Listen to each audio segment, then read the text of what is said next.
You are listening to Missed Apex Podcast. We live F1.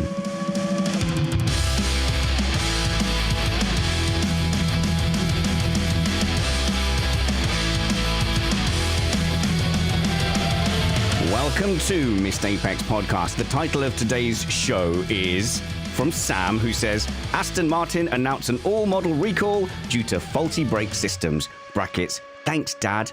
I'm your host, Richard Reddy, but my friends call me Spanners. So, let's be friends. Welcome to the Chinese Grand Prix race review. This review does contain spoilers from an actually action-packed Chinese Grand Prix. We didn't get the rain. The track surface behaved itself, except for the grass being on fire, which I think it shouldn't be. And apart from the lack of extra slippiness, there was no extra elements in there to make it anything out of the ordinary. Yet there was still chaos. So, coming up, we'll discuss why Stroll is not only bad, but objectively makes Formula One worse.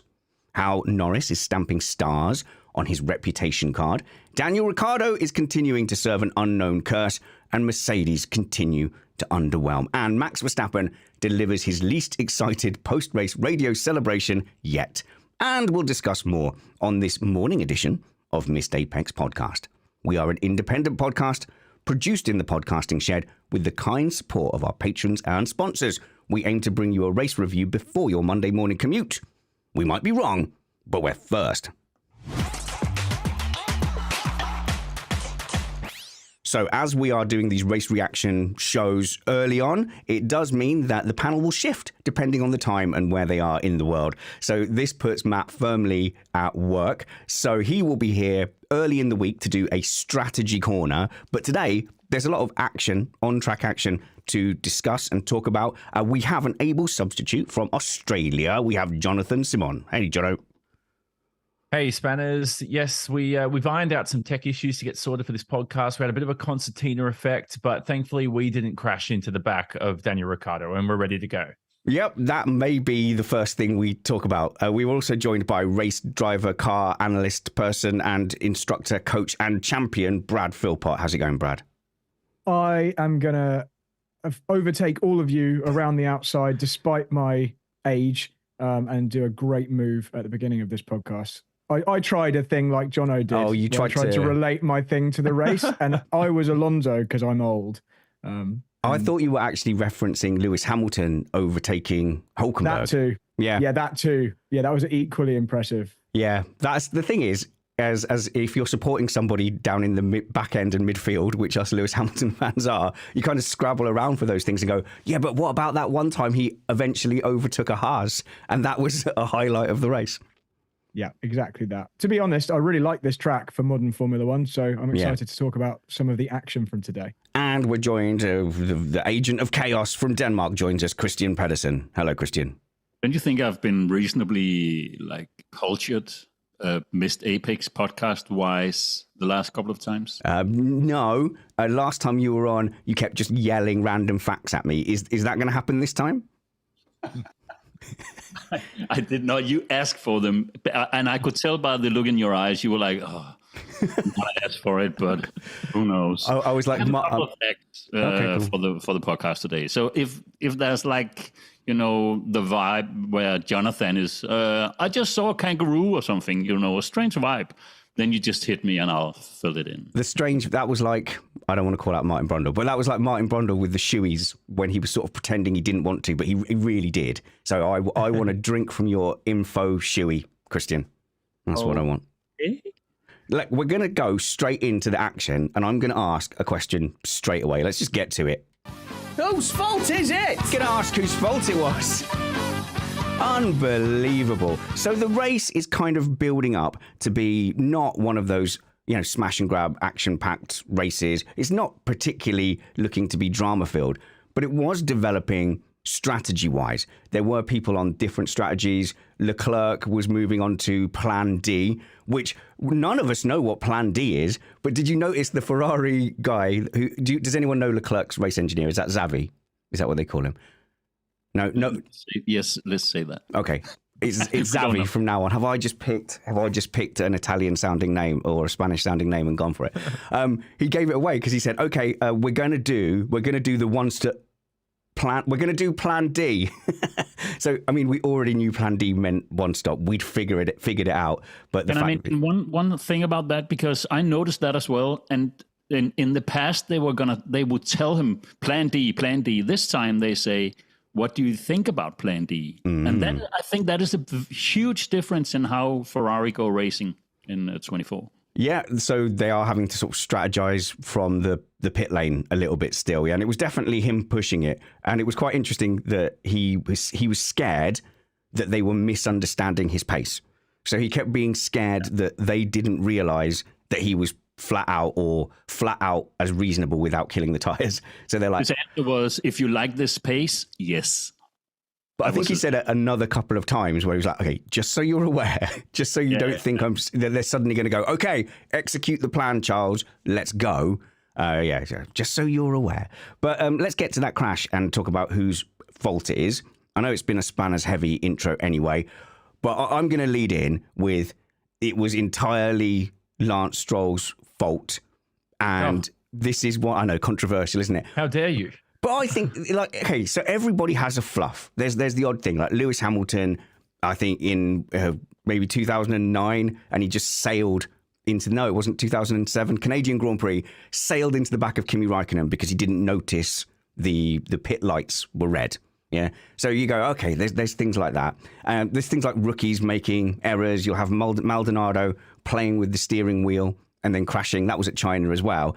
But Lance Stroll has such a history of these kind of events. He has such a history of just not being aware of where other cars are on track. So how many times have we seen him just turn in on a car? So we saw him just turn in on Vettel, and that was after the checkered flag or something like that. And then he also did it to, I think, Verstappen in a practice session. There's loads of these occasions where he just isn't aware of the cars around them. And here, in this case, Daniel Ricciardo is absolutely fuming, and he picked up straight away what Matt pointed out to me, was that Stroll just wasn't looking at the corner. So Lance Stroll not looking at the corner, the car's concertina ahead of him, they all manage to not hit the car in front because you're supposed to. Like, it's definitely in the safety car, 100% on you to not hit the car in front. And while I'm not suggesting that it's never happened before, I don't think I've seen anybody just drive a wedge straight underneath another car under safety car conditions in F1. It was like he was trying to be a doorstop underneath Daniel Ricciardo. And it was such a big hit, it was such a big fluff that you throw your hands up and you say, it's just, if you weren't already over the edge on Lance Stroll, it's just one too many, because he took out Ricciardo, who was on his comeback. Lots of Daniel Ricciardo fans. That damaged Piastri's race as well. Loads of Piastri fans. He made the race objectively worse. So once he was gone, him being there or not doesn't make any difference. But once he was gone, because he's nowhere compared to Fernando Alonso. It's not getting better. But once he was gone, he left us without Ricciardo and Piastri as well. And not for a racing incident, not for some great move, just because he wasn't paying attention, he wasn't looking. And then accuses everybody of brake checking him, essentially, and going off on the radio, even complaining about the minor 10-second penalty. So that's where I'm at. 100% Lance Stroll's fault. A symptom of an underlying problem, which is that Lance Stroll shouldn't be in Formula One. I think the fact that he received 10 seconds for that, and Logan Sargent received 10 seconds for what he received, which we'll delve into a little bit later on, and Mac is complete and utter nonsense. The thing with Stroll is, and in history, drivers in a small sample size have incident moments. Charles Leclerc a couple of years ago was crashing from the lead all the time. Verstappen had his 2018 or 2017, one of those periods where he had a lot of accidents in a certain period. Lewis Hamilton 2011, et cetera, et cetera. For Lance Stroll, we've had a big sample size now, and it's not changing after quite some time. He keeps getting involved in silly incidents. He keeps getting involved in clumsy stuff. And unfortunately, the only thing you can defend him, it's 100% his fault. That's the point of this segment, right? But the only thing you can defend him is by being, well, why was he, unfortunately, the fifth or sixth driver in line? That one of those drivers was going to be the victim of the concertina effect. And unfortunately, it had to be him. I don't think that's true. I don't think it's inevitable that somebody was going to crash. Now, I'm going to save Kristian because I think Kristian might be slightly not quite as far forward on it as me. But Brad, it didn't happen to anyone. It happened to Stroll again. Yeah, but all those idiots in front suddenly slammed on the brakes unexpectedly in exactly the place that you'd expect everyone to slow down. Yeah, I'm obviously in agreement with you guys. There isn't really any question here over whose fault this was. I do slightly disagree with Jono in that someone was going to be the victim of that concertina, because everybody is involved in the concertina and it's literally happening right in front of you, as it always does when you're preparing for a safety car to end and everyone's going into a hairpin. It's just normal. This is like basic stuff that you would learn in a junior category, and nobody else had a problem with it. You're driving a car which is capable of going really, really fast at a much lower speed. You should have loads of time to think, and you just leave a little bit of extra margin because a concertina effect is a thing. But in this situation, they didn't even suddenly slow down. Lance's complaint that the idiots in front suddenly braked was complete nonsense. That didn't happen. When you watch the footage back, the cars in front gradually slow down like they always do. He just wasn't paying attention at all. And so his complaints are just, obviously pure entitlement. It's obviously never Lance's fault. And we haven't even touched upon the fact that he already ran someone off the road and it was called a great move by the commentators and wasn't penalized on the first lap of the race. So anyway, maybe we can get into that too. I won't object to anything that's been said in regards to Stroll and the racing today, but I would the general perception of Lance Stroll is very much based on the fact that, or maybe just the idea that he's just been given a seat because he's the kid of some billionaire, and he's more than that. I would definitely say he's much more than that. He's done things in the car sometimes where you're like, oh wow, he impressed me there. He got that podium that one time, didn't he? All those years ago, in amongst all the bad stuff. Say that. Remember the wet race in Turkey during Corona? That was just amazing what he did there. Hang on, didn't Perez win that? Yeah, he didn't win, but his racecraft, he did things with the race car normal people couldn't do. Oh, and yeah. that is what I'm saying. But what he's missing, given the fact that you maybe, let's say, as a 6-year-old, gets you getting told to be a racing driver, and your car will your father will deliver the car. There's probably some things that you won't develop, and it's those tiny small things the other drivers have that Stroll doesn't have. So I think it's a combination of how you develop as a driver given the circumstances and what you have to achieve to get a seat in the future. I obviously don't have a definitive answer as to why Stroll has these moments and why he can occasionally be what looks like a half-decent Formula One driver, although I would say over this period, this sample set we've had of him next to Alonso and even next to an aging Vettel, I wouldn't say he's compared very favorably over that long period. But anyway, we know he can occasionally pull out a Turkey performance for whatever reason that was, or and I don't mean a Turkey performance. I mean a performance like he did at Turkey. Istanbul, Brad, Istanbul. Istanbul. Or the podiums he got earlier in his career once in a while. But there definitely seems to be, again, I don't know why, there definitely seems to be a large amount of his driver skill set that just doesn't bring with him to the races sometimes. And I don't know if that's because when you go through the junior categories, always having the next step guaranteed regardless of performance, whether or not things like we saw today, that crashing into the pack will have been overlooked, or he will have had an arm around him and said, oh yeah, they were idiots for braking in front of you. It wasn't your fault. I don't know whether that lack of taking a responsibility and having accountability for the bad things you do then just continues up to Formula One, and then that leaves you with this sense of nothing's ever your fault, and therefore you don't need to work on that side of your driving, and you don't need to put in that extra effort. That might be the case. It might not be. Well, you're describing being spoiled, Brad. That's what you're describing. That's maybe. Differently. Spare the rod, spoil the child. Sorry, Kristian. Don't you think something's different with Stroll this year? There's something he might have gotten the telling of you might not be in the car next year unless you.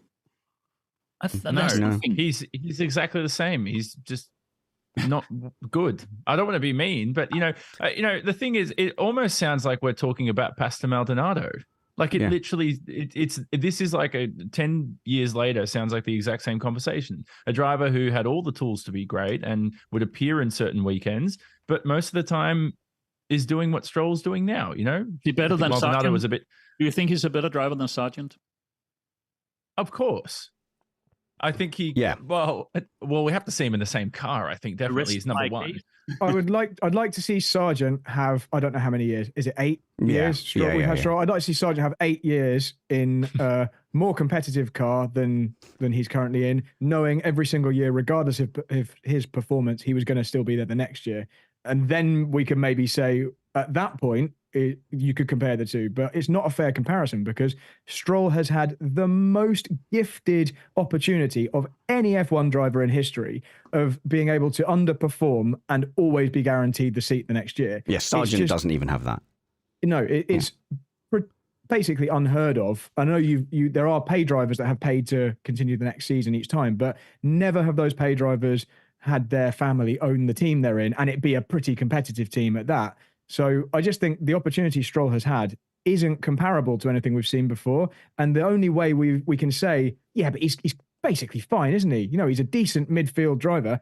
We only have had the chance to say that because he's had so many years of just having another try. Jono, I asked the live stream, I said, will somebody defend Stroll? Because no one here is really defending Stroll that much. And the first response from James was, why? Hello, live stream. Because in the incident, before we get too much of a breakdown of, Stroll's sort of whole career, it's obviously looking worse now against Alonso, and they had a false dawn against a Vettel on the way out. But yeah, I think this is indefensible. Well, just back to the incident. So, Brad, you're saying if this was like Mugello 2020. The Tuscan Grand Prix. The Tuscan Grand Prix in 2020. Remember the safety car restart, everyone's going full speed, concertina effect. You're saying, Brad, the difference here is everyone's at such low speeds and they're under such control that Stroll shouldn't have made the silly error that he made. I think what happened in that Mugello race was, if I remember correctly, the field went and then they backed up again. And it was very unexpected that there would be this sudden deceleration because people were waiting until they had to actually accelerate. They're trying to get an advantage at the front. And that caused a huge high-speed concertina effect, which wouldn't be expected from the cars behind. They were also around a corner and the cars ahead of them were on the next straight. Whereas in this situation, we're just pootling along really slowly, approaching a hairpin in full visibility, full view of all the cars in front. And there's just no reason to make that error unless you purely weren't paying attention. And throwback, 2010 at this very racetrack, I'm pretty sure at one of the safety car restarts, we saw, for those people who watched F1 back then, some people might not even remember this, but Jenson Button, Lewis Hamilton in the McLarens, I think they almost collided, the two teammates, at this very corner at a safety car restart. So what didn't help Lance Stroll in this situation, and unfortunately, I feel like I'm defending Stroll by accident here, but what didn't help is the design of the corner for a safety car restart has brewed chaos in the past, and it had again today as well. There's some Jose's come closest to defending him, saying that Alonso also had trouble, but then Alonso steered out of the path of the car ahead. And do you know why he steered out of the path of the car ahead? Because he was looking at the cars ahead, so he was able to do that. Stroll also had that opportunity. I've been involved myself in lots and lots of Code 60 or safety car style restarts in multi-class racing, where you really can't see what's ahead because the cars ahead of you are quite big. And so you can't see necessarily what's going on ahead. And exactly what you just described Alonso doing there, when suddenly the cars in front slow down and you subconsciously make this decision, it's not a decision because it's subconscious, but you make this driving decision to not just try and brake and go in a straight line. You turn and you avoid the car in front. It's just the sensible thing to do. You do your braking into a bigger space where there isn't a solid object. Avoiding the car in front is the first thing you should do. And it's weird because either Stroll realized so late or he just didn't. I think he just didn't. Which is, again, a bit of a strange thing to do. Johnny. Jose said he's very sensitive to car changes. Alonso drives around its problems. Isn't that a sign that you're not a good driver? Look at Sergio Perez compared to Verstappen. Look at when people couldn't match. Look at when Kovalainen and other drivers couldn't manage. No, well, that's the thing. It's like, Kovalainen couldn't drive Hamilton's setups. Mark Webber couldn't drive Sebastian Vettel's setups because they were very sensitive. And these good drivers are able to manage sensitive cars that are borderline about to oversteer off the road, and they're able to drive them to a world championship. I'll just add that a Constantina effect, which we are talking about, doesn't really count in this case because everyone should just be braking. Right? Yeah. So, yeah. There might be no other corner on earth where you brake more. That might be like the biggest braking zone in Formula One. Okay. Well, Kristian, it seems like you're going to have a bit more defending to do as we move on to the next incident, which was the... Oh, yeah, I suppose the consequences. I mean, we did talk a little bit about the consequences of that crash, which is Ricciardo ended up going into Piastri, and they basically both had rear end damage then. So half the diffuser was missing from Ricciardo, and you could just hear the disappointment where he's got no rear end, because this should have been a little bit of a redemption for Ricciardo. He's been up against it, and actually Tsunoda has been saying all the exact same things as Daniel Ricciardo was saying previously, like all the same things about, I don't understand, it's a good lap, why is it going? Did they just swap the tubs? I know, I love a conspiracy theory, but one driver was really struggling, complaining in a very specific way. They said they were going to give him a new tub, and then the next race, the other driver is complaining in exactly the same way, and they've reversed. So that would be my conspiracy theory for the day. And we should be hard on Ricciardo as we were. No, on Tsunoda, right? As we were on Ricciardo. Well, we did say they're going to, if they swap the tub and it all fixes it, then we owe Ricciardo an apology. So we did caveat with that. I think at least it gives us something to look for in the next few races. We can now see, does that trend continue? Because if it does, then there may well be something to that. If it is just this one-off, then who knows? Maybe Ricciardo's just good at China. But he did get a new chassis, didn't he? Oh, a new monocoque. Yes, something changed. He definitely got something, they said, for this race. So, we'll see. I always say to people, react to trends, not spikes. But when you're here, I mean, I'm here anyway, so what am I going to do? Not react?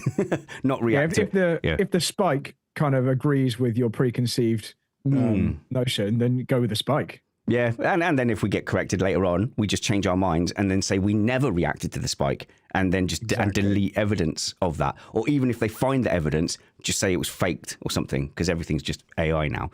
We lost Piastri as well. And then Piastri, to be fair, we'll get to McLaren later, as Jono says.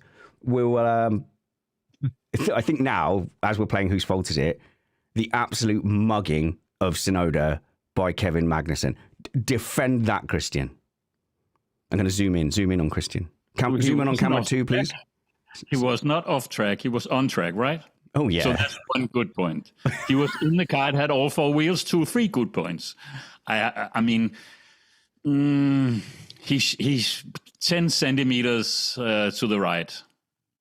He should have been, but he wasn't doing anything in particular wrong.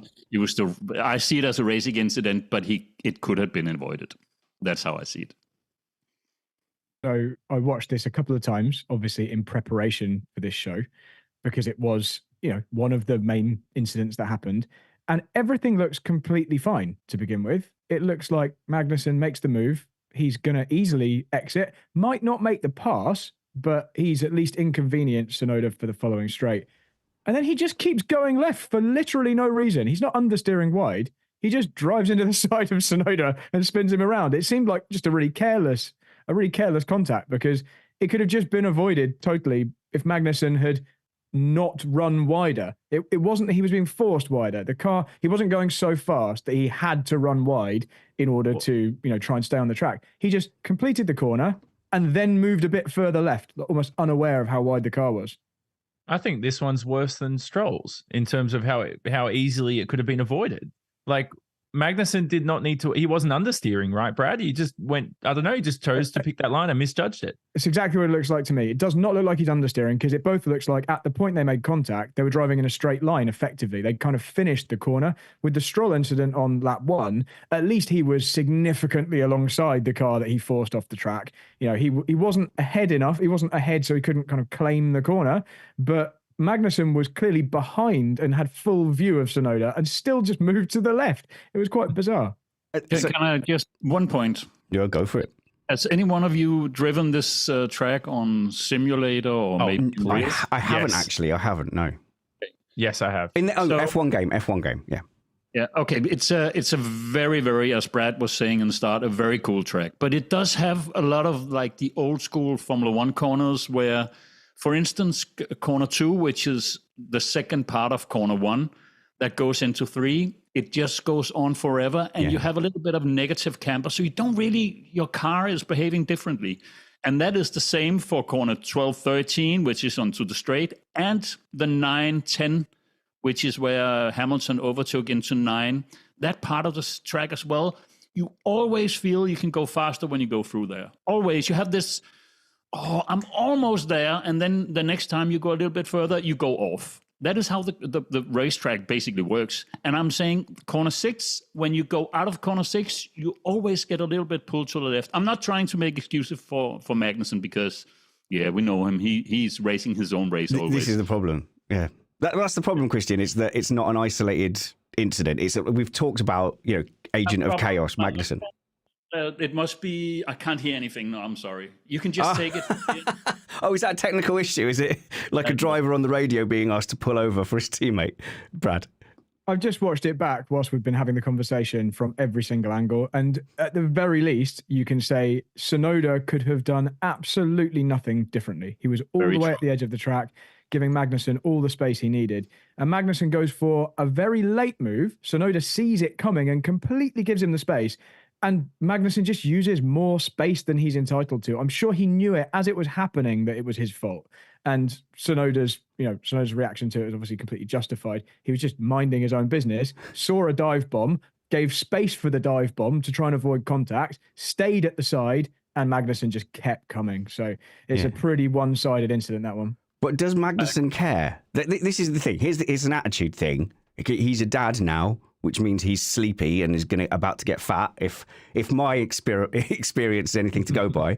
So, he's got that really cute little girl that he brings along and hands him his gloves. I think he seems like a lovely human. But on the racetrack, especially this season, I mean, the meme of that I'm trying to create anyway of Magnussen's front wing, being fully a consumable at this point is deserved. Like, he doesn't care if he's hitting people. He's going to do it again. 10-second penalty, that's not going to bother him at all. I've met Kevin numerous times, and he's a really cool guy. I remember once at our race, a karting track, where he used to have like an old muscle car. I can't remember if it was a Mustang. I can't remember, like an old American muscle car. And he came to the track, and my car was just ruined that day. I had some problems with my engine. And he came to my garage and tried to help me sort the engine out, even though he was a Formula One driver at that point in time, right?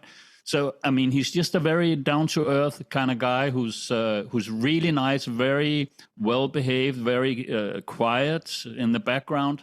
But on the racetrack, he doesn't give a S. And that goes for everyone. And I think the same goes for Verstappen and Ocon and a few, maybe Alonso as well. I think it's worse. Just quickly though, because you were on telly in Denmark when he was a kid, probably. So was he like, oh look, that's the guy off the telly with the hair and the music? I viewed him a couple of times. So once we had like a big thing where you collect money for cancer research and stuff. And it was a big thing where they collected money. And I did a go-kart race for that thing on national TV. And I had Kevin come and do he looked at the drivers and stuff, like, like the expert TV, right? So, and that he was a kid back then, but he lives in Roskilde where I did my go-karting. So I've met him a couple of times, and he's a very nice guy, but completely different on track. And I like that. So this is the thing.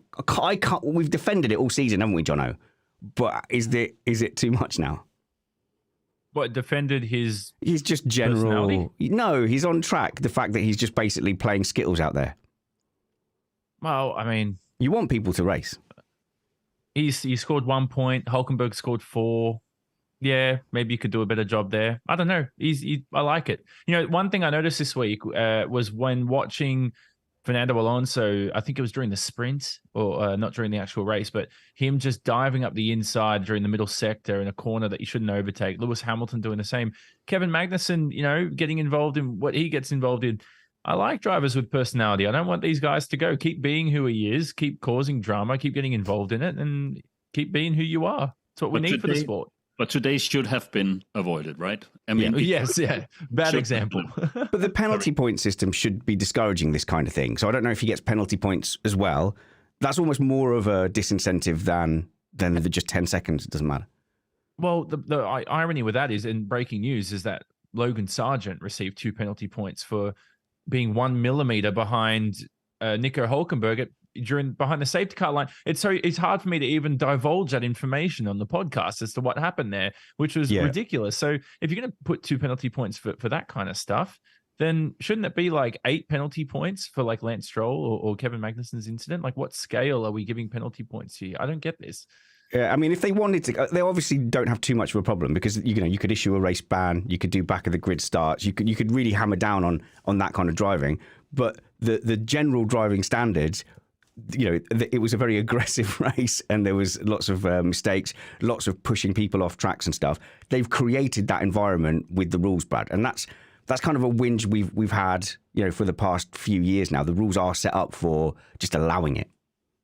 Yeah, we have had a whinge about this last couple of years. I've kind of said it to death, but I would love an overhaul of the race dynamic regulations. Who the onus is on, not giving massive priority to the attacking car and saying that they're allowed to force the car in front of. I really, really don't like how it is, but I do feel like at least we've come to the point where we understand it a bit more, and we can at least judge the on-track action based on how we understand the current framework of the driving rules to be. So at least we've got that.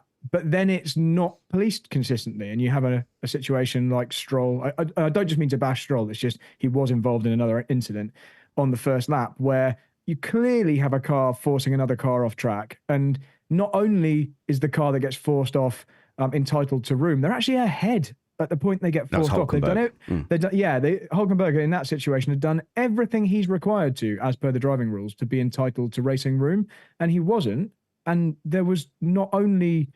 There wasn't a warning. There was nothing. It was purely just no action taken. And this isn't this isn't corner 1. It is lap 1, admittedly, but at a point where everyone's strung out, so it is still individual overtakes and moves. So easy to judge fault. And so even now, as we think we understand, how to judge who's at fault based on the FIA regulations in racing scenarios, we then get something like that where it's absolutely clear, like no question, and it's deemed no further action. So the attacking car gets even more priority. That wasn't the only bit of, you could say there was some sloppy stewarding in the sprint quali as well. Just quickly, Stuart says K-Mag's front wings are an optional extra. And I was just thinking about what would the advert for the Kevin Magnussen toy car be? Fully articulated front wing end plate that you could just take off or move around like a Barbie doll. So yeah, the stewarding initially called Lando Norris's amazing wet weather quali lap, which just blew the field away by a second. The stewards looked at that, went, he went off on the previous corner, and then deleted the lap. And then so you go, oh God, Lewis Hamilton's going to have a pole. And, there's some Lewis Hamilton fans here, we don't mind saying. But, I was happy for 2-3 seconds before I think David Croft on the commentary was literally going, and he's back on pole. And you're thinking, yes, finally, just a little bit of glimmer of hope at the end of the tunnel. And then Norris's time pops back up there. So initially, yes, I was there going, it's a conspiracy. They never would have restored Hamilton's lap because you're angry. I'm in denial. I've lost that pole. I've had it taken away from me. But learned some interesting things about the rules, which is I didn't know, Brad, that when you mess up the corner before, I thought that always meant you lose the next lap as well. But no, it's like completely track specific. Yeah, I also did not know that this was a track-specific thing. I don't know why it needs to be track-specific. I don't know why it seems like be easier just to kind of leave that one alone and, just don't go off on the final corner of a lap because otherwise you're probably going to lose the next one. Ordinarily, if you run wide, unless it's a particular corner where you can really gain an advantage by running wide on the exit, you're probably going to be slower on the next lap anyway. And at China, I think that is, it is one of those examples. I think they've put gravel there, and it wasn't an advantage for Norris to go wide, but the advantage does come from knowing that you can just throw a bit more caution to the wind, and if you happen to go off, then it doesn't matter because I'm still going to get the next one, or it doesn't matter as much. But anyway, yeah, I think the timing of the Norris reinstation was a little bit. That was what really was surprising, because it was as Hamilton crossed the line to complete his final flying lap. I'm sure that's the moment they reinstated Norris, and it. For a brief second, it looked like Hamilton had maybe improved, because you just saw a little movement on the timing tower, but it was Norris going back to the top. But and this is again not the only other example of weird stewarding. There are other things we can get onto from the race as well. Yeah, I had a lot of excitement watching it, and I think it was Hamilton fans' Massa moment of 2008 in the world title, where you're hey, Hamilton's on pole. No, damn it. And then I had people headbutting random Ferrari walls behind next to me and stuff. Yeah. Anyway, I didn't know this was a track specific thing either. I didn't even know this was a rule, because it's only ever taken place at Bahrain this year. Another track example where this could be an advantage is Monza. You can run completely wide in the parabolica. Yeah. Kota, another example, and then straight line it, and those extra few kilometers you can really gain a lot starting the lap. So Suzuka, you could just skip the final chicane if that wasn't a rule. That's true as well. I think so, actually. I've tried that on the sim once at Suzuka, and I think I've ended up like Timo Glock, like right into the wall. But I think it's a good rule to have. I just think like the fact that they enforced it when it's only been part of the race director's notes for one race, I don't know. It's a mishap. You know what? People are humans. They can make errors. But the mistake was the timing was deleting it in the first place. That was the mistake. Yes. That should never have robbed what was an amazing lap and strategy in the wet from Lando Norris. Kristian? You sometimes get the impression that some of the people who's making these decisions doesn't know anything about racing, because that was just so off. Just even broadcasting that annulment of his lap, because everyone who's just been near a racetrack, even with their back to the racetrack, they would know going through gravel on the last corner will never make you. Yeah. Well, this is the thing. At first, when everybody, because all the TV pundits didn't know that was a rule either. And at first, they were all going, oh, yeah, you would lose the lap, but he didn't gain any advantage anyway. So they're right to just let it go. And I thought that was a weird argument, because they said, well, he's lost 0.3 in the first sector. All right, what if he only lost 0.2? What if he also lost 0.1? So for me, that's where the rules are rules crowd. It's very specific, isn't it? If it's against a driver you don't like, rules are rules. If it's your driver, you go, wow, he didn't really kind of gain too much from it. But that was irrelevant, because if we'd have read the race director's notes, we'd know all this, Jono. So I think we need to study up. We have an assigned race director's notes person. Yeah, well, if there wasn't 5,000 races a year and I didn't have to, mow my lawns and do all that stuff, then I would be able to, eventually. Wait till we talk about Logan Sargent's race report from the stewards or the incident and the penalty points, because that's going to baffle your mind even more. Oh, I want to talk about Norris some more first. Brad, Norris, you know that I'm not a fan of Norris, right? And I'm not sure why. I pick my heroes and villains. You're free to pick yours as well. So in my camp, Norris is a potential baddie. So he's potential joining my list of my F1 baddies of like Verstappen, Schumacher, Vettel. But he is undoubtedly... Why who? Why the bad list? Well, Can you... I like having baddies in F1. Does not everybody else have like goodies and baddies? He must have done something that puts him on the bad list. I have to admit, it doesn't take a great deal. With Vettel, he used to celebrate by wagging his finger at the camera, and that's what tipped me over the edge, and that's what put him in the baddie list. So I assume I'm on the bad list as well. Yeah, you're on the bad list, for sure. Am I wrong in comparing Lando Norris's first few years to like Jensen Button's? in that he's finding a way to, he's scoring all these podiums. He's so close to a win. Eventually, I feel like we're going to get that hungry moment that Button had in 06. Yeah, he's very limited by the cars and limited by being a baddie on my baddie list as well. There is a goodie list, so you know. But yeah, Brad, that's what what Jono said I was going to ask you is, yeah, it's looking a bit ominous in his career. He's starting to like build up this drumbeat of, that he's probably him. Yeah, I think Norris is absolutely mega. I'm not a fan of Norris yet. Because I'm Why? a fan of Brad? I'm a fan of drivers because of moments that I see on track, and I don't necessarily mean being the fastest, but just things. I can't even put my finger on it, but mainly off-track attitudes and general persona. Yes, same. I'm a huge Gasly fan. I don't think Gasly is the fastest driver, and I don't mean that by saying I think he's a bit of a slow driver. I don't think he is one of the absolute elites. But I really like him. Really like him as a person. I've seen multiple occasions. Today was just one small glimpse where he was worried about his pit crew member when he tried to pull away. Oh without a tire yeah. And he was just sincere. it sounded like genuine concern from Gasly. Like, was he okay? And I just don't feel like every driver would have had that same level of genuine concern. You say Max would have said, that's what you get when you don't put the tyres on and then just driven off. I wasn't talking about Max, but that's quite funny. But anyway, so that's how I become fans of drivers. So back to Norris. I think he is extremely high quality. I think Norris is one of those drivers who give him the machinery, he's going to do the job. And he seems to have, in the short term, fended off the Piastri challenge. Yes. There was this moment, I know you thought it too. I did, I got excited. It looked like maybe Piastri was the person who was going to come and make Norris look a bit more normal, a bit more ordinary. But despite all the additional races Piastri has now had, to find his feet and to get into a Formula One driver mentality rather than reserve driver or Formula 2 champion, he's now not a rookie. He's now had enough races.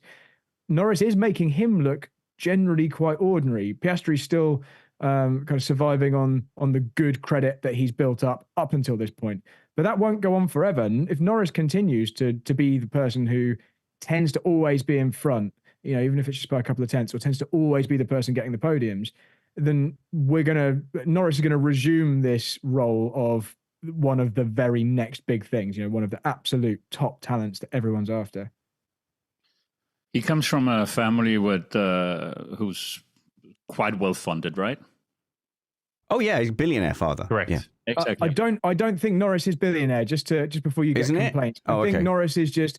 Norris's father is very, very wealthy, but not quite to the level of our billionaire characters we've got. So that's the first mountain you have to climb of people trying to get you down. That is if Yes. you come from money. And he was very defensive about it to start with. Yeah, exactly. And then also he's a very good looking guy. He's very charming.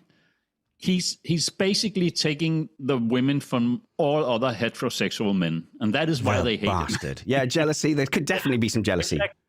But then Norris has this thing where he don't mind coming across as maybe not knowing everything else, not being secure about anything. I think he has a high self-worth, but his self-confidence, he don't mind showing he doesn't have the self-confidence of an elephant. So, and then sometimes someone tells him, you got to be more confident and don't be so honest about your mistakes. And then the next race, Norris will be all like, blah, blah, blah, blah. And then we all, what a show off. And I think he's battling those things all the time. And it goes against him, but eventually he will win if he just stays the Norris we like. I'm sure. His dad has a net worth, according to crash.net, of 200 million, it says. Oh, He's what a shame. He's ranked the 610th richest man. It's just above us, actually. That would make him the richest person. Stroll. Well, we came in at 612, didn't we? Unfortunately, as Mr. Apex. We just missed out. So, yeah. Do you know what makes someone on the goodie list for me? I think I'm the same as Brad. I just like fairness and sportingness. Oh, I thought you were going to say they have to be top 500 richest. Yeah, I need like to make you a good list. Top 1,000 at least. So yeah, I think sporting things like Hamilton is sporting to a fault, and he's sort of fair to a fault. Don't you think Norris is fair?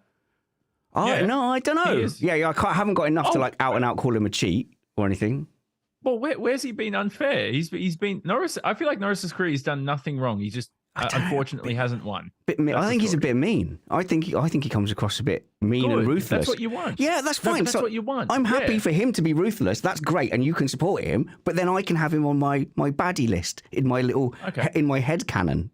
Brad, do you think he's probably Go on. So let me offer up some reasons why Norris can potentially fall into some people's baddie camp. Okay.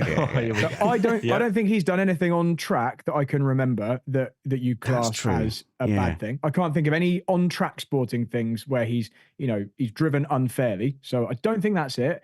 I have seen a couple of examples of off track. Some of this is Drive to Survive. Remember when he was teammates with Ricciardo, and I totally understand why he was like this, but Ricciardo was struggling and Norris was interviewed multiple times and asked, how he feels about it. And Norris was very selfish, like as he needed to be in those examples where he was saying things like, I don't have any sympathy for him. Him struggling is nothing to do with me. It's up to him to drive faster. There was an interview, quite a famous interview where I think it was one of the post-race press conferences or post-session press conference, or a pre-weekend press conference where he said essentially, well, yeah, Lewis only has all those wins because he's been driving the best car. And I think that rubbed people up the wrong way because although, people only tend to win if they're in one of the very best cars, but it was the way he was kind of dismissing it, and he has no wins at this stage, not because he's not good enough, but because he also doesn't have a good enough car. So, yeah, I think those things, it's just like glimpses into a particular attitude that can rub people up the wrong way. Having said that... Yeah, go on. Sorry, I know I've been talking for ages. Having said that, I think people warm to his quite self-effacing side. Like today, where he basically admitted after the race, I thought the Ferraris were going to come past us, but they didn't. He was kind of making a joke at his own expense. People like that side. And in particular, young fans, I really find warm to Norris. I think he really appeals to a certain age demographic. Oh, Paddy's just said it's Adam Norris owns an electric scooter company. I think that was then his dad I saw talking to Ted Kravitz on the pit lane thing. I love electric scooters so much. I'm desperate for them to be legalised in the UK. I know people find them annoying, but you're wrong as you litter the street with your 18 cars per family. Norris can go on my good list if I get a free scooter. So in fact, just 2 seconds, everybody. All right, okay. If I look over my shoulder, if the people on the video will now see how I will be dressed if I get a Lando Norris. There you go. I'm a Lando Norris hat. I am a Lando Norris fan. That's the number 4 as well. Yeah, number 4. That's what it is. Anyway, sorry. That was a stupid bit. I shouldn't have got up off my desk and banged it and knocked around.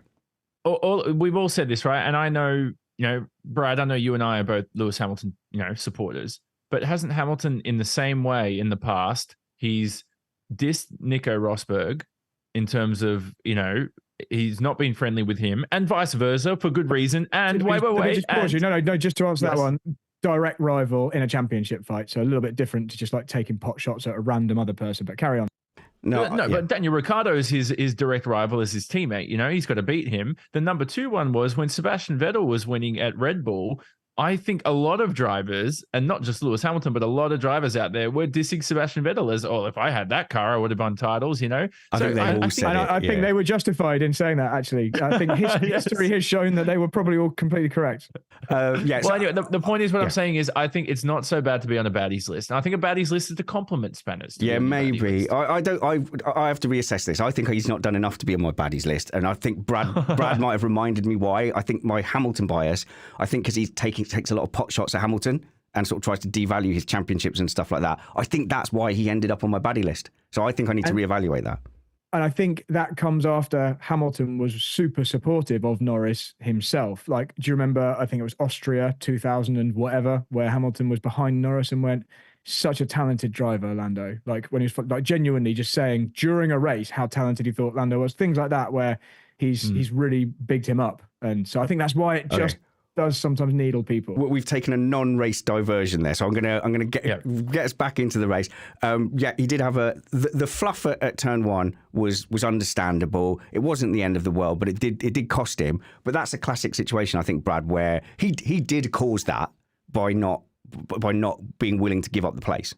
So we're talking sprint race, first corner against Hamilton. Yeah, it was an absolutely valid attempt to try and hang on around the outside. Turn 1 at China is awesome for any F1 cars, but this generation of F1 cars too. It's nice to have the room. It's nice to have a really unusual corner that, you'd think such a long right-hander, the inside would just be the best line to be on, but actually you can carry more speed around the outside unless you run slightly wider onto the dirt like Norris did, and it doesn't come together. So yeah, it was a good effort. I loved what he was trying to do. It just didn't come off this time, and I'm glad there was obviously no penalty or anything involved. Hamilton didn't do anything wrong at all. It was down to Norris that he put himself in that position. But yeah, it might have been slightly better advised to slot in. But again, only a sprint race, not that many points available. So it's not, you kind of either want to win it or you don't really care about the other positions. The next two drivers I want to talk about, I think, is Hamilton and then Carlos Sainz. So a bizarre weekend for Lewis Hamilton. I am absolutely just aghast at what Mercedes are up to. And I've got a little bit of a theory on this about why they went in such a drastic direction from the sprint race. So on paper, he has that wet qualifying performance for the sprint qualifying and is briefly on pole and then ends up P2. But it's really interesting to look at the drivers who did well in that session. It's the drivers that, that we think are the greats, So, Norris did really well there. Hamilton did great, always been bulletproof in the wet. Verstappen fast in the wet, but lots of offs, and Verstappen does have a little bit of a habit of having offs in the wet, but very, very fast in the wet. Made Daniel Ricciardo look ordinary in the wet at Interlagos. And then Lewis Hamilton lapped Nico Rosberg at Monaco in the wet. So, the guys, you can see who the guys that are rain masters are very, very clearly. And then in the sprint race, hustles for first place, outperforms outperforms Norris into turn 1 in the lead of a Grand Prix where really, you were never going to hold off Verstappen anyway. You might have had a glimmer of hope, but really it was completely expected that Verstappen was going to go and overtake. So he's won, quote unquote, he's won the race. He's won the race as much as anybody can win the race right now. And because of the new sprint rules, you can then change your setup, come out of Parc Fermé for the actual race and qualifying. They go a radically different direction and qualifies just horribly, right? Qualifies horribly. And they say, well, we went in a changed direction. And his comment is, I didn't think I could make it any worse, but oh my goodness, I did. He finished second and nearly qualified on pole. I don't understand the mentality, Jono. I have a theory, but on the outside, it's bizarre. And, this is something I'll tout to Brad quickly is when you lock in a setup that you don't like, you're in Parc Fermé, now you have to drive a full Grand Prix distance on that setup too, let alone you have to start from P18 and climb it into the points. There's no worse feeling than a driver. Anybody who's raced from go-karts to, actual cars to even sim racing, if you do it on a video game as well, it is the worst feeling. And Lewis has had to go through that. I have one small thing. It was a radio that Hamilton did to his engineer Bono after the race where he said, I won't make that setup change again. My bad. Thank you, guys. Good job on the pit stops. Another tough day. So he probably said, I want that. And they gave it to him, and it wasn't correct. What did he do? Did he undo the diff or something? I don't know. No, but he did change something about the setup. It probably had to do with the dry, wet conditions, right? Yeah. Well, it's bizarre, but I think my theory is that he was responding not to finishing P2 or the people behind him. And there's a little bit of luck in there that Alonso kind of created the Alonso train. But I honestly think as he saw Verstappen overtake and then pull away, that's what he's thinking about. He's thinking this setup, this car isn't good enough to catch Verstappen. And that's what he went chasing. So that shows you where his brain is. But I think that's a little bit detached from reality. He says there's an upgrade coming. The experimenting is too much. At some point, surely, Kristian, you've got to race the car you've got, and he's just not doing it. We've been talking about the Alpine car this year as the worst. As little as possible, but yes. It took him 6 laps on old mediums behind Ocon, who was on 6 laps old hards, and he couldn't overtake. That is on the longest straight on the calendar. That is just mind-boggling. And I think when he was chasing Piastri, he was doing similar times, but Piastri had enormous diffuser damage. So his car wasn't working. Ricciardo had the same problems. He had to retire the car, but Piastri stayed in the race, but still he kept the pace on the Mercedes team.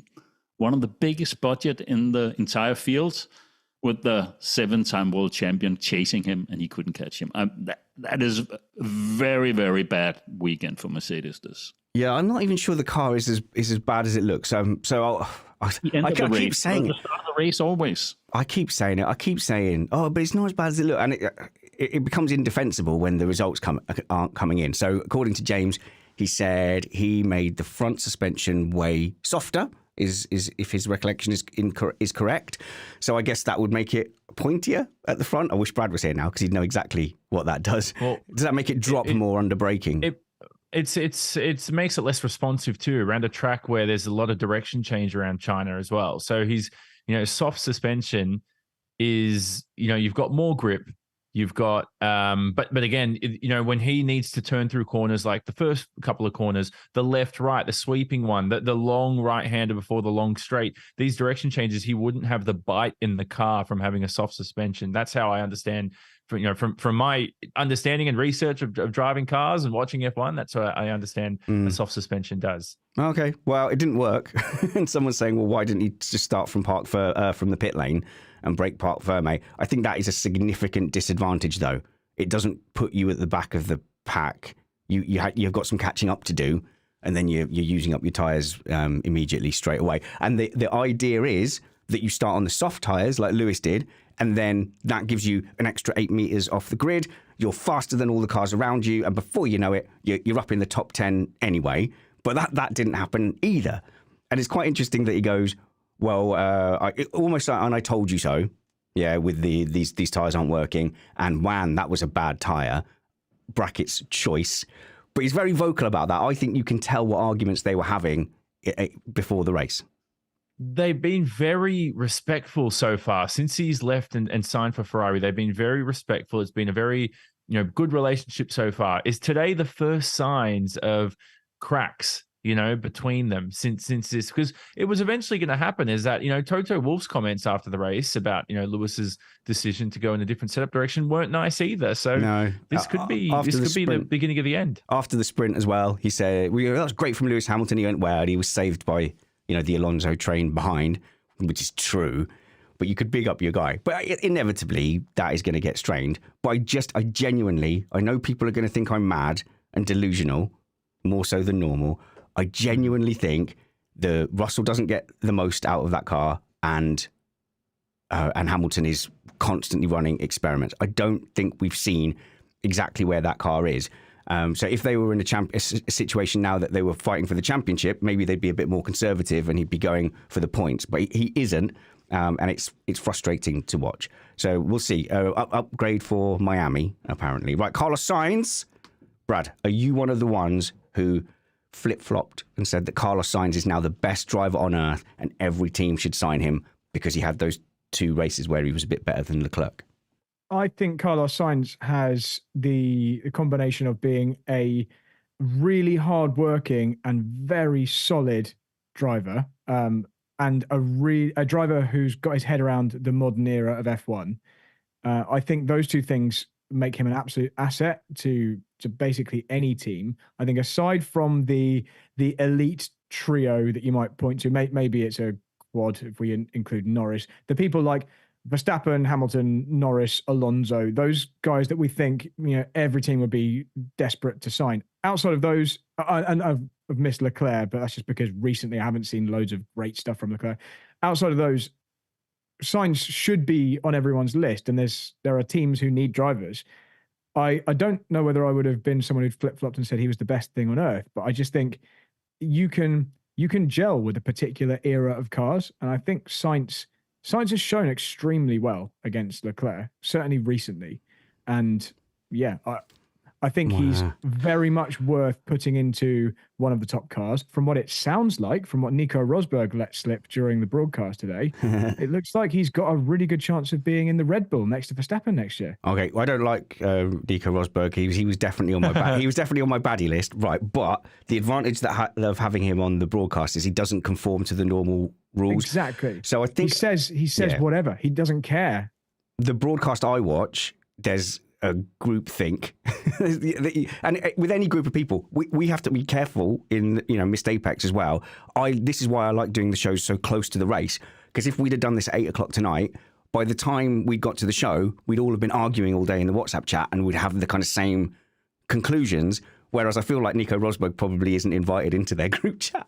But yeah, he just says whatever, and I do find myself agreeing with him a lot, which is annoying because he's on my baddie list. Kristian. You need to reanalyze that list. Why? Rosberg's definitely in the baddie list. He was Schumacher-esque in his level of or lack of sportsmanship. And he didn't suck the balls. You didn't what? Yeah, that was a F1 reference. Oh, right, okay. You will get it. I just want to say that Helmut Marko normally doesn't. I mean, he does say things to like spur a flame somewhere, but he's normally pretty solid, just telling it like it is. And he said that Red Bull cannot afford to buy Sainz from the Audi agreement he has. It's simply too good and too much money. So that tells you there that Sainz has had serious discussions with Red Bull to go over there. I don't think anyone's denying between that. The lines. Yeah, I think Marco has said as much, hasn't he? But so not only that, you can have less money and be nearly guaranteed to get battered by Verstappen. Because Sainz isn't going to go there and challenge Verstappen. It's not happening. Well, I mean, it was just quickly as 2015. Sainz was battered by Verstappen as well. So it's like, do you want to... That wasn't Verstappen's team. This is Verstappen's team and Verstappen's car. Everyone's getting battered if they go there. And then everyone will have to say sorry to me for slagging off Perez so much, because it will be even another data point that's what happens. Unless Red Bull genuinely do, maybe you're going to say this is the case, unless Red Bull genuinely do just massively favour Verstappen in terms of equipment and the effort that they put into his race weekend, I don't think he would batter Sainz. I think you'd have a situation where Sainz was in danger of this happening at Ferrari, where Leclerc was just prioritised. And then we had Silverstone, where Sainz took his first win. I think it was that race, because I think I was there. And we had the whole stop inventing moment. I think we'd have a Sainz at Red Bull stop inventing moment in a way that Perez doesn't do. Yeah. I think Sainz believes in himself a bit more than that and has shown well against high quality current drivers in a way that Perez hasn't necessarily. That might be part of the reason he got sacked from Ferrari, though. Things like stop inventing. Maybe. But I think he would. I don't think Sainz would be satisfied with the Perez situation, and I think he would make sure he's young enough and confident enough in his own ability that he would make sure he didn't end up like that. And I think Verstappen is brilliant as a driver. I just don't think he's godlike in the way that he could be built up to be, because I don't think anyone is godlike. No. I think it's the same with all Schumacher. drivers, they're only driving at a level which is realistically achievable. They're just very slightly better than other people. And I think Sainz is good enough that he could challenge in a way that Perez isn't. Kristian or Jono? Kristian, you go. He was yielding to you. See, he's being very Matt-esque. He yielded to me. He's been on the straight. Yeah, he's been co-hosty. So you're our guest. Hello. Like all the other Australians, such a nice guy. So calm. It's an anomaly, but yes. Has anyone heard about the setup changes for Perez this year? Because he apparently last year he was trying to do his own thing, right? Yes. To find the speed, and now he's just doing what Verstappen is doing. No, I think it's the opposite. Kristian. I thought it was the opposite. Yeah, unless I'm wrong. Unless we're wrong. So what we heard, the way I read it is he's using Verstappen's setup this year. Is that wrong? Well, we'll put a pin in it, but here's my impression: was we heard from the shop floor, I think about a year ago, that Perez was determined to make Verstappen's setups work for him, whereas now he's ignoring that and he's developing through the race weekend by himself. That's what I heard. If it's the wrong way round, but that seemed to be backed up by a Hornet interview post-race. But in any case, he's changed his approach to something more sensible because he's obviously closer this season, or less far off. Less far off. There was an interview at some point with a couple of drivers, and they asked them, if you put all the drivers in the same car, what is going to be the difference?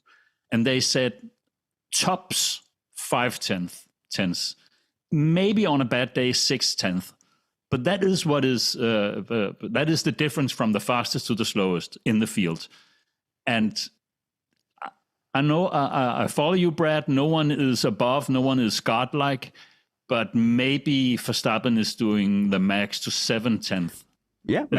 So you're basically saying that Perez is the slowest driver in the field because today he was over 6/10 a lap slower, and you're saying that the gap between the best and the worst driver is 6/10, and Perez is 6 to 7 tenths off. So effectively, Perez is worse than Sargent.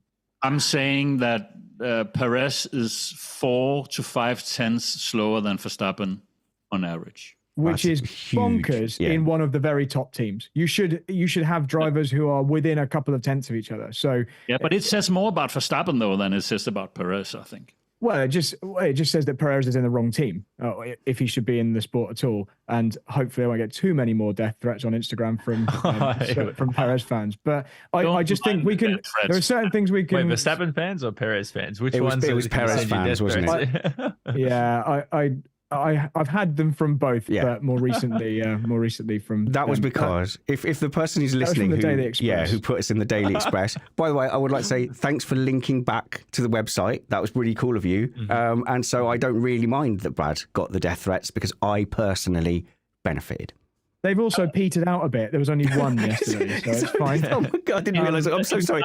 That is deadly serious. I'm sorry, but also I found it funny. So it's a true. I'm just going to tell you, in the 90s, before social media, I got a bullet sent, like a 9mm, and just a little piece of paper written on a machine saying "Stop it." Oh my goodness! You shouldn't have been mean about Perez. Yeah. So I know. I think Perez wasn't even born back then.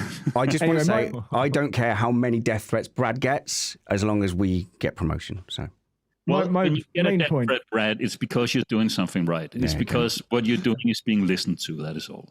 My main point is just that I don't think that Verstappen is 6/10 ahead of everyone. I think he is absolutely potentially 6/10 ahead of the slowest driver in Formula One, and that the gap between the best and the worst is probably about 6/10.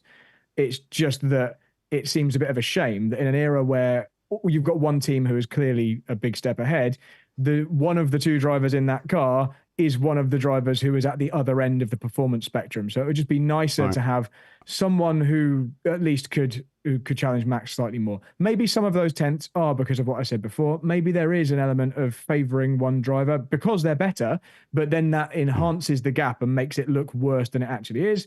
But it's annoying, whatever the reason is. Okay, I'm going to actually defend. Defend Verstappen, actually. Thank you. Okay, so I'm just having a slight technical issue. There we go. We're back.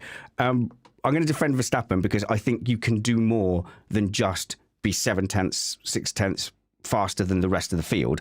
And we're seeing that today because we don't even know the gap today. He was in cruise control mode up front. He could have lapped the field, and that's common. And I think it's not just about how fast you would be in equal go-karts.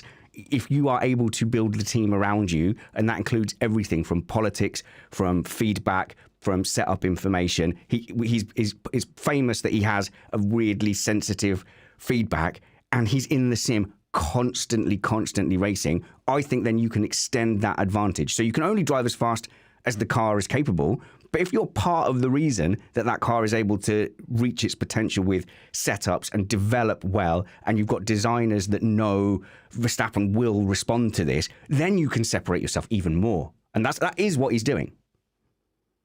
At risk of steering away from the race, why can't he be the greatest driver we've ever seen enter this sport right now? Right? Because think about it, humans, we develop over time, right? So like, okay, the Fangios back in the day, Lance Stroll's probably better than Juan Manuel Fangio. But back then in the era, Fangio was as good as anyone had ever seen for talent-wise. So why can't Verstappen, with being, 16, 17 years old in F1, right? He literally lives motor racing as I think Formula One's his hobby. Sim racing is his job. at the moment. All he does is race. All he does is keep his mind active. He's in good shape. He's like, okay, the only argument you could have is who's been a very good dominant teammate to compete with him. That's what we want to see to just prove his career. I think that's all Verstappen needs right now is just one big kind of Nico Rosberg type teammate, or a level of that to compete with him. And that's why it'd be good to see Sainz or Leclerc or someone like that. I haven't had a chance to slip into my my Verstappen arguing against Verstappen as the best. Yeah, I didn't want to say it. I haven't had a chance to use this side of me for a while. So let's just take the opposing side to Jono there. The thing that I think he needs is a title fight that he's not gifted it at the end, despite not actually doing the final job. Because Correct. I think all I've seen so far when the pressure was on and actually there was a real title fight. Yeah, he was terrible those last few races. Yeah, when it really mattered, he was definitely the worst of the two drivers in the championship fight. Doing things like cutting corners, brake testing, not being penalised sufficiently for it, and then doing a worse performance in the final race and still being given the championship. So those things, he hasn't proven anything in that aspect. I think to show that he's one of the great. One of the absolute best. Yes. Speed, I think, isn't in question. I think he's obviously absolutely as fast as anyone's ever been. So it's that, and a title fight where he's absorbing pressure, making the right decisions under that pressure when it matters. It's not the same thing when you're out front leading by miles. Obviously, you can make different decisions, have more time, be more calm, look like you're mature and cruising, and it's easy. So I think that's what we're missing, and that will either come from a teammate worthy of his talent to fight against, or another championship fight with a different team where it does go, a bit further down the wire and it's a bit harder, and he comes off on top. He obviously had the beginning of 2022 against Leclerc, where the Ferrari was a bit quicker. So that was probably the closest I think we've come, but I just need that one more step to be satisfied. Has anyone of you guys ever played like a Modern Warfare or Call of Duty kind of shooting game? Yeah, I'm a video game loser, yeah. Have you ever tried going into the settings on the controller and then putting your sensitivity up to maximum? Yeah, that's what Albon said, yeah. Yeah, exactly. And I think this is probably the first result of like a sim racer gone real racer, and seeing the product of adapting from the electronic world and the reflexes of everything just going crazy. I mean, no one can do a shooting game on higher sensitivity. Doing it in a racing game or doing it as a racer, the clicks, it's just amazing, I think. I've got to add this bit. And when I was racing in the World Championships of sim racing, I did a couple of years there. I had some setups where we had a team of like 8 of us, 2 of us were racing in the top level and blah, blah, blah, so on. The other 7 teammates I had could not drive my setup. In the races where I was either on pole or near the top or winning and that kind of stuff, teammates could not drive them. In the teams where I found myself 3rd best, 4th best, I had easy setups. I couldn't drive the best drivers' setups.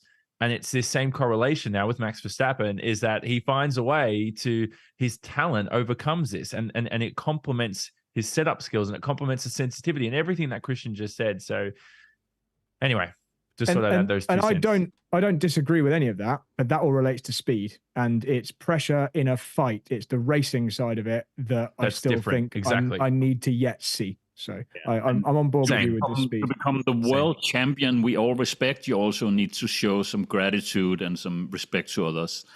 Or you go on my just to earn that, right? Or you go on my baddie list. That's what ends up happening to you. This is Missed Apex Podcast. It's review of the Chinese Grand Prix, and it has kind of turned into a reaction show, and we've drifted away from the race. But this is what I wanted these race reviews to be so close after the race. It's the reaction and the thoughts that come to your mind after having watched that race. I know there's a lot of reviews out there. I listen to them, and they're just sort of telling you what happened in the race. You go, yeah, I know. I watched that. So, okay, we have a different panel every week and we get different reactions, which is why I've just been happy to let that go. Brad and Kristian have been on fire. They've been chaos. I apologise for a little bit of ducking on Kristian. So if we end up talking over him, he's gone quiet. But I think that did save us from an edit because I'm pretty sure he referenced Kevin Magnussen talking to Nico Hülkenberg earlier on. So one thing that happened in the race, Brad, was the virtual safety car. That was chaos, basically. We're talking about the virtual safety car that happened really late, as in Yeah, the bizarrely driver had late. been stopped at the side of the track for ages. He then got out of the car, put his steering wheel back on. We've got it on camera. It was still just yellow flags whilst the driver was stood there at the end of a long firing straight line. with cars right in the firing line. If any car had a failure or locked up, or I appreciate it's under yellow flags, so they shouldn't do that, but people like Lance Stroll are on the track and anything can happen even when it's under safety car conditions. So being at the side of the track when it's not completely neutralized is a dangerous place to be. Ultimately, lots of Chinese circuit officials had to then come and try and move the car. At that point, it was under virtual safety car. But prior to that, Bottas was stood there totally vulnerable. And it was an absolutely crazy decision to not just, what's the point of a virtual safety car? It's so you can respond to a situation like that quickly and neutralize that section of track. And then if it then turns out it requires a more safe scenario, you then go full safety car. But they just didn't. They just waited and waited. We see this all the time. Indecisiveness. It's almost like they're waiting for people to not be disadvantaged. You know, everyone needs to pass the pits or whatever. Yeah. So you don't get one person disadvantaged. But that shouldn't enter into the discussion. I really hope it doesn't. I really hope it was just incompetence rather than deliberate incompetence. Yeah. It would be better if that was a mistake. So like we had the Russell in Australia where they said, well, it's near the end of the race anyway, seemed to be the sort of mentality.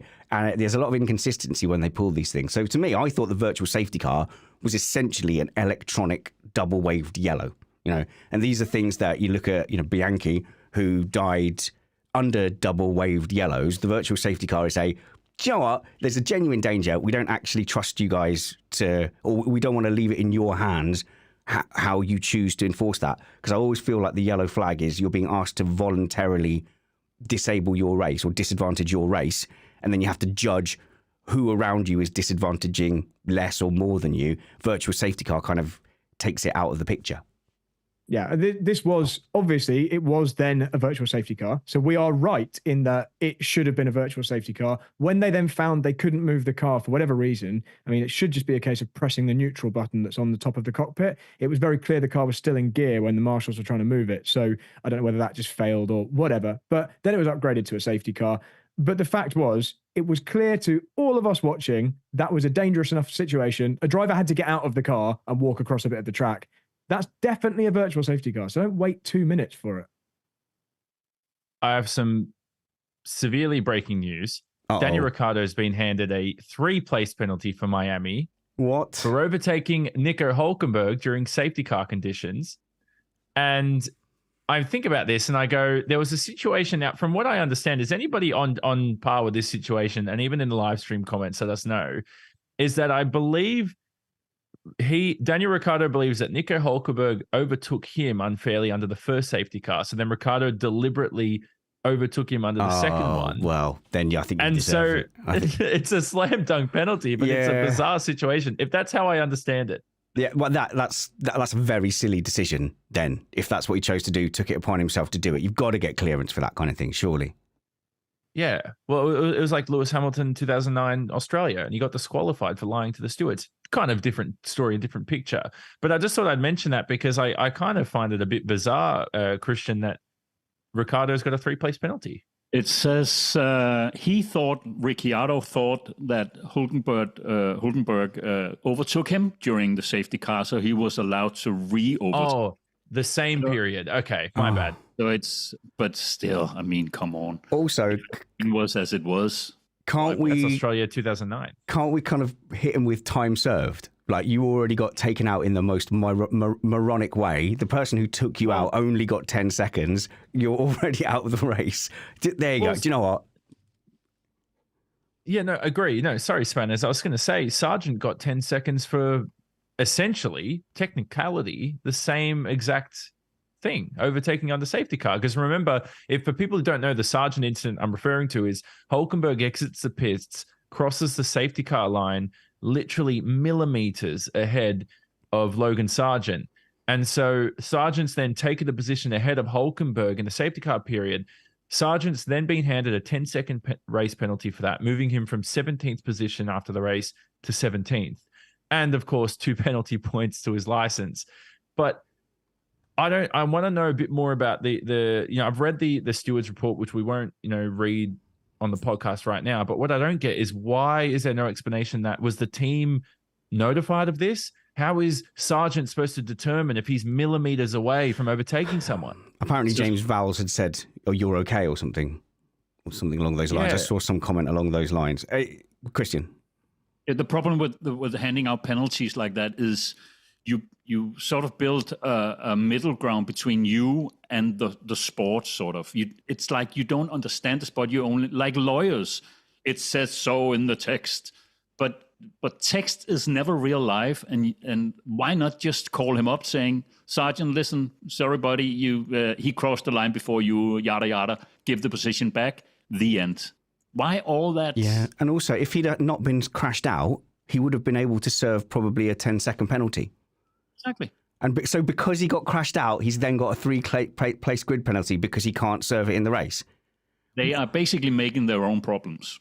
What? Did Daniel Ricciardo sleep with someone's wife? Because he is just getting I hope he got something out of the deal, because everything that could be going wrong with Ricciardo at the moment is going wrong. No, that's awful. I mean, I hope there's some justice for that. 3-place grid penalty and carrying it over when he could have served it in the race feels like unnecessarily personal, to be honest. So, guys, we're running short on time. I don't want to keep these guys here for 2 hours, but I think everybody's been happy with the midweek drop-ins. We have actually got an interview or two lined up for the week. We're going to be re-exploring the 2016 battle between Nico Rosberg and Lewis Hamilton from someone who was there on the ground. And also, we're going to be speaking to bear with me, a NASCAR boss who has invited me to come and hang out at a NASCAR race. And that should be quite interesting as well, to see if I can be converted. I've done it on iRacing, so I think that's virtually the same. However, if you'll tolerate it, I did say to Matt, because I knew we wouldn't be strategy heavy on this show, I did say to him, come and do a strategy corner as well, where we can pick up some of this stuff too. So I think that's what we'll do. We'll start off with a strategy corner, and then we'll have our longer interview about 2016, and then we'll do the little NASCAR segment at the end, and that'll be a nice bit of midweek content, I think. So here on Missed Apex Podcast, right here, right now, it's time for us to fluff and to fill while Spanners finds the button that makes the stream do that. It's the Podium champagne bottle. Champagne for Max Verstappen with his most excitable post-race interview yet. And I can't help but think of the Minions meme, you know, where they're so happy to go into the cave and play football, but then as the centuries roll by, you know, they're sadly kicking the football into the goal and going, yay, because they can't muster up enthusiasm for that level of domination. And look, it was easy. As great as we're saying Verstappen is, I have defended him. I think part of the reason he's that dominant is down to him and what they can do with the car, knowing he's a driver. But he did not have to race anywhere near his potential today. So he could have raced 10% worse, pushed 10% less, and saved 10% more, and he still would have won.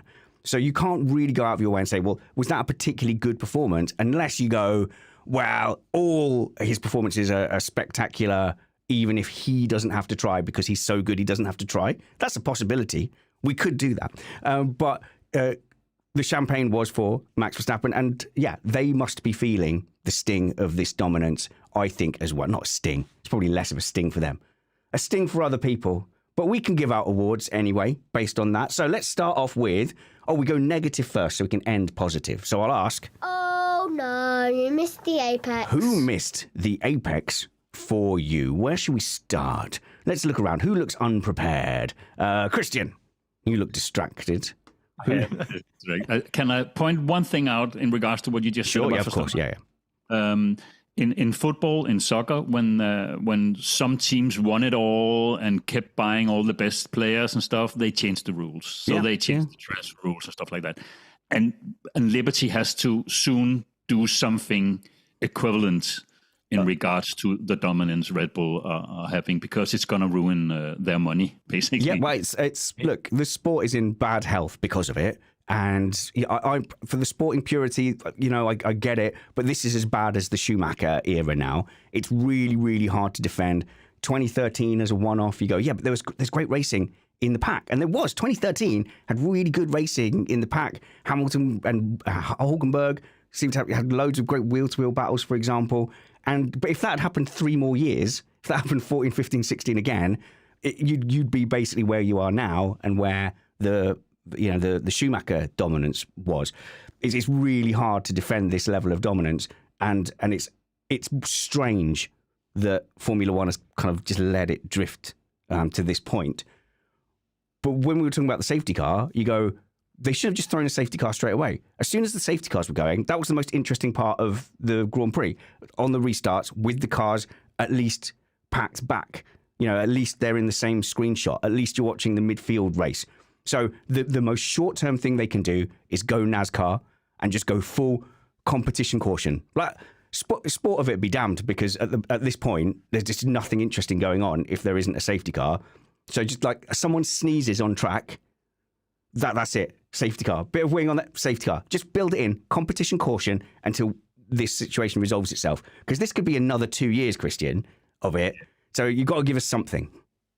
So was it the worst thing first, right? Yeah, the bad thing. Missed the Apex Award. I'm not sure this is a bad thing, because I actually really enjoyed this, but it's probably a little bit bad for Alonso. So during the build-up on, there's a YouTube F1 channel where they show the build-up, where they run around the track on big trucks or do some pre-race interviews, right? In China, they did it all on the main straight. And they had the 2 drivers from each team, starting with the Red Bull guys, coming out and being interviewed. First, they did Yuki Tsunoda, and they did like one question in half a second, and his answer was like, and then his own language. And no one said anything. There must be some Japanese-Chinese thing there. There's definitely something. But then, after the Mercedes guys, everyone loved Hamilton so much down there. So they had big banners and everything. Yeah. So when his interview was finished, he moved aside, and all the photographers followed him. Everyone was screaming and stuff. And then it just cut to Alonso standing, looking into the camera.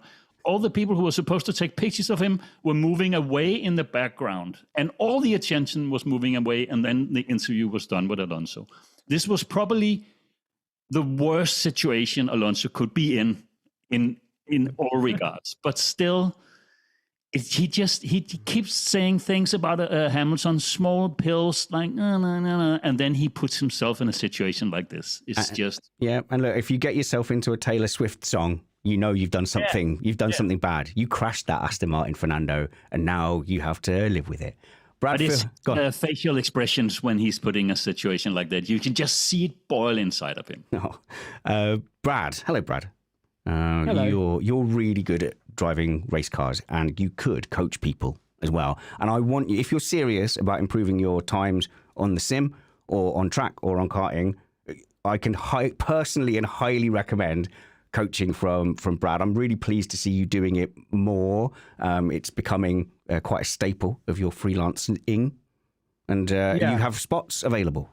Yeah, I'm really enjoying being back in essentially full-time driver coaching and race instructing. So having done tyre testing for 5-6 years, I'm now back in the more of a competition world. So I was at Silverstone yesterday all day. I'll be at Cadwell Park all next weekend and Croft after that. But in between, in the weekday times, most of the time, as you say, I'm doing sim coaching. And if anyone's interested in being faster on a sim, check out theracecoach.com. Theracecoach.com.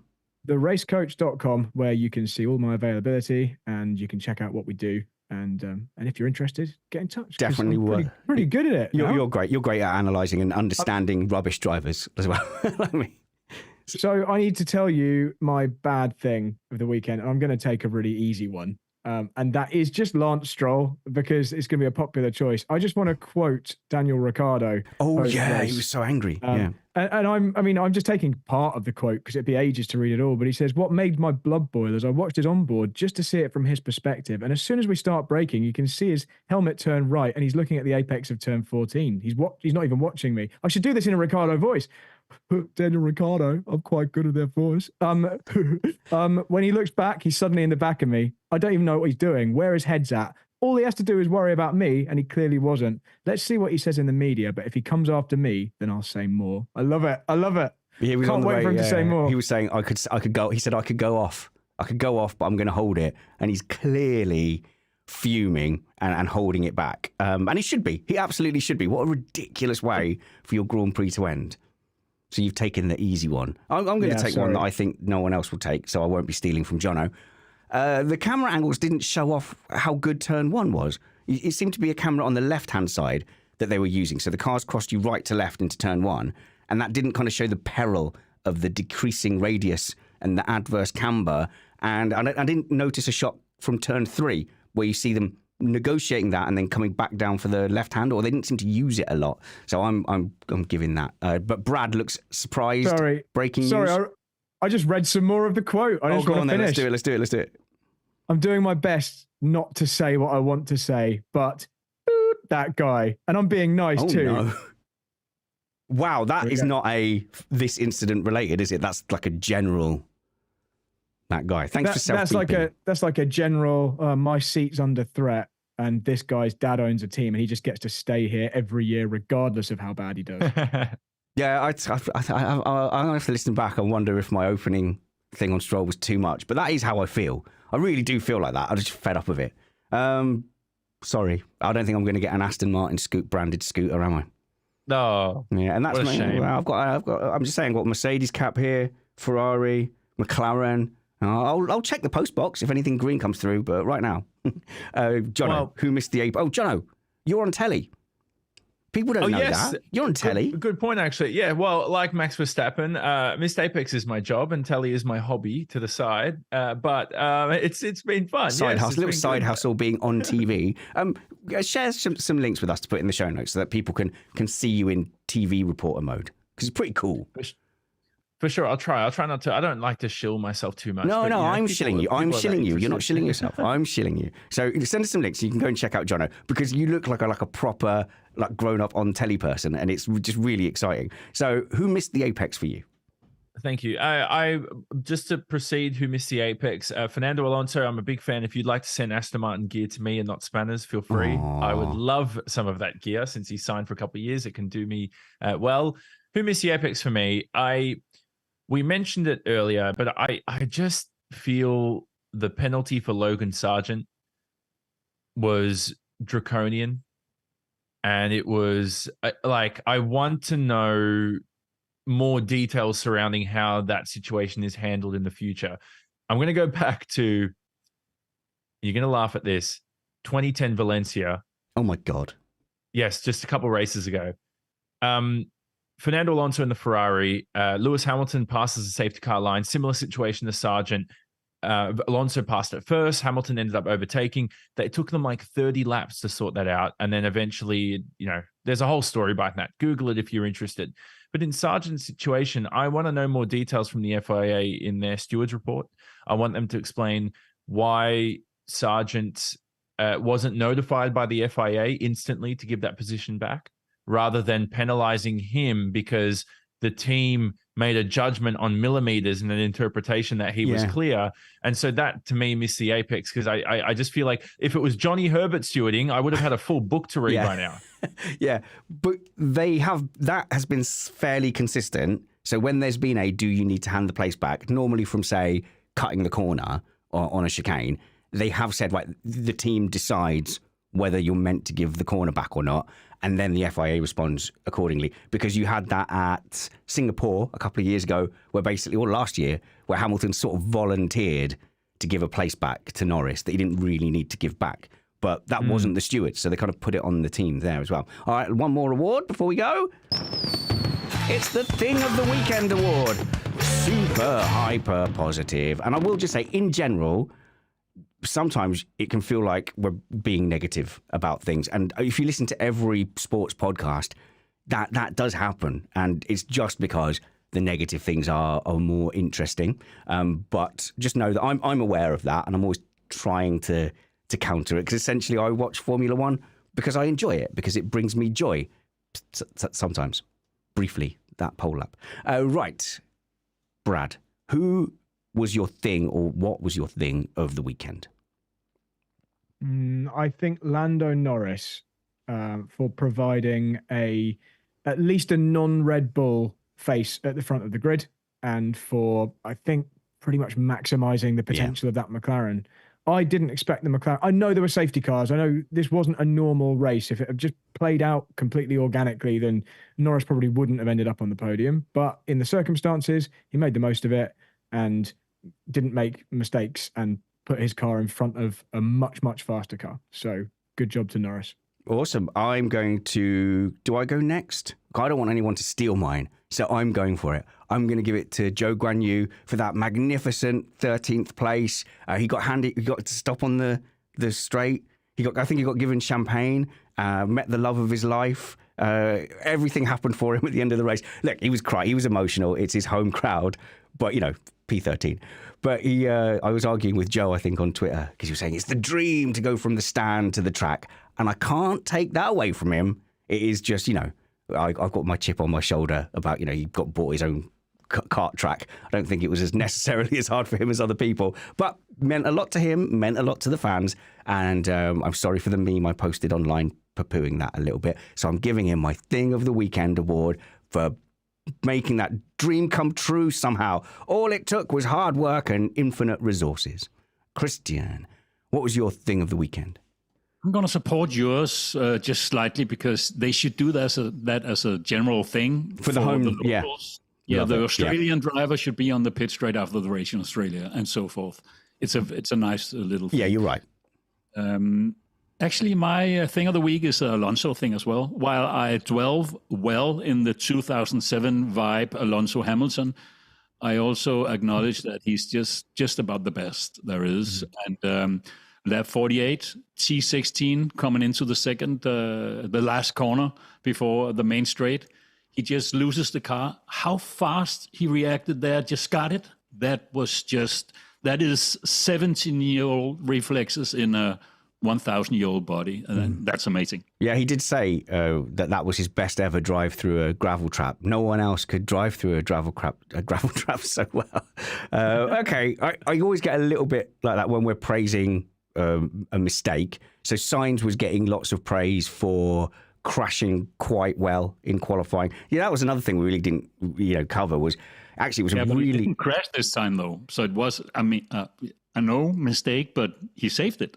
Yeah. Oh yeah. Well, yeah. Alonso saved it. Sainz in the same position ended up crashing a little bit, but actually a mistake-laden weekend for Sainz. So drove into his teammate.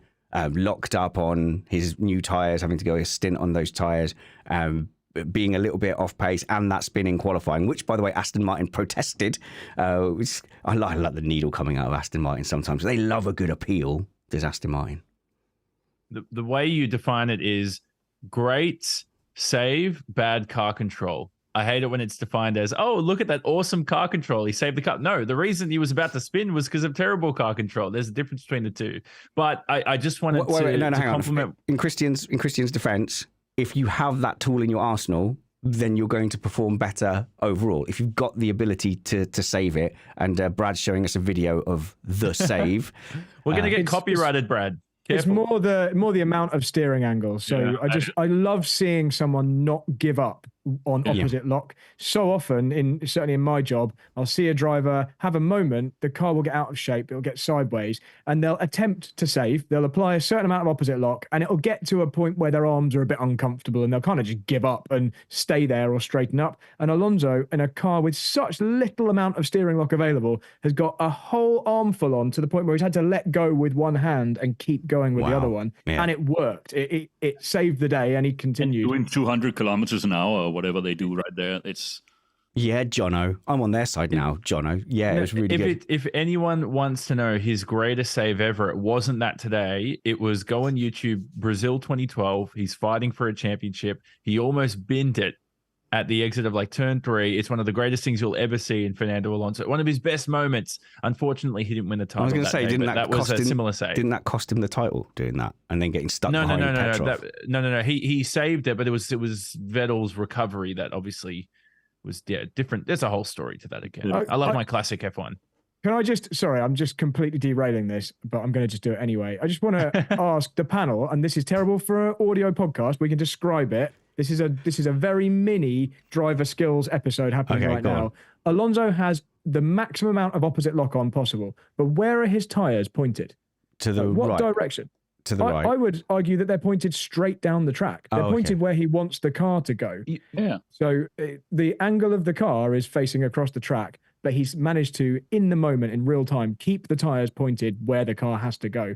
And anyway, that's what you should do. I think he tapped the brakes. I think he tapped the brakes at one stage too. It's just the thinking, the level of thinking under pressure is incredible. I'm going to miss him, and he is, wow, what a driver, what a personality, eh? I've got to ask Jono, or I don't really want to ask you your thing of the week because you just described 2012 as classic F1, and I hate you now. So, what was your thing of the weekend? My thing of the weekend was Nico Rosberg, and there's this could also be part of the bad thing of the weekend. He's so incredibly not TV trained, which irritated me sometimes. But the good part about it was he's so unhinged, like we said earlier. I've always, and I've said this for years, I'm not just saying it today. I said this years ago that we needed more Nico Rosberg on the coverage, and this weekend proved it. He is a fresh voice. It's like coverage. Imagine being coached in football or in basketball or whatever sport you play by the same coach for 10 years. Like Brundle's great, and I like Martin Brundle, but just having a different voice every now and then is actually kind of nice.